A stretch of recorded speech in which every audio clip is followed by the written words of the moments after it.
Sir అంటే ఇప్పుడు ఈ ట్రోల్స్ మీన్స్ సోషల్ మీడియా వచ్చింది కాబట్టి అడుగుతున్నాను. అంటే ఇప్పుడు నీకు మాకు చిన్న ఫైట్ అయింది, ఓకే, మనం ఎలా ఉంటాం అనేది వాళ్ళకి తెలియదు, అయినా కూడా ట్రోల్ చేస్తూ ఉంటారు. అసలు విషయం తెలియకుండా ట్రోల్ చేస్తూ ఉంటారు. ఎగ్జాంపుల్ చూస్తే, అండ్ మీరు చూసే ఉంటారు, రీసెంట్గా కుంభమేళా జరిగింది. కుంభమేళాలో పవన్ కళ్యాణ్ గారు ఆయన స్నానం చేయడానికి ఆయన వెళ్ళినప్పుడు సో ఆయన ఫిట్నెస్ మీద కూడా ట్రోల్ చేశారు. నిజంగా మీరు చూడలేదా?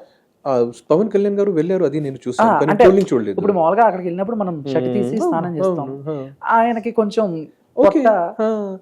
రాజకీయంకి వెళ్ళారు కదా, సో రాజకీయంలో వెళ్ళినప్పుడు ఎంత ఫిట్నెస్ మీద ఎలా కాన్సన్ట్రేట్ చేస్తారు, జనాలు సేవలు కూడా చేయాలి కదా, 14 hours అక్కడ కూడా పని చేయాలి కదా, so it becomes very difficult అండి. సో ఈ ట్రోల్స్ అంటే నాకు ట్రోల్స్ అంటే I think they are fans, they are not trolls, they are obsessed with you. Opposite fans, they are anti fans అంటే they are obsessed with you. అంటే ఒక person దగ్గర అంత టైం ఉంటుంది. నేను చూశాను కొంతమంది నాకు ట్రోల్ చేశాను, అప్పుడు పేజెస్ రాస్తారు, 2 pages. Actually he's my big fan.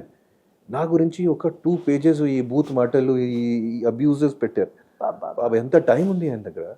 Super, ఇట్లాంటి ఫ్యాన్స్ నాకు చాలా ఇష్టం. ఆ టైం ఆడి కెరీర్ మీద పెట్టుకుంటే ఏదో ఒకటి. ఎస్ వాళ్ళు ఏదో, but they are like that అండి. People are becoming like that. Negativity ఉన్నప్పుడు వాళ్ళు they go to total extreme negativity, positivity ఉన్నప్పుడు they go to extreme positivity. Okay.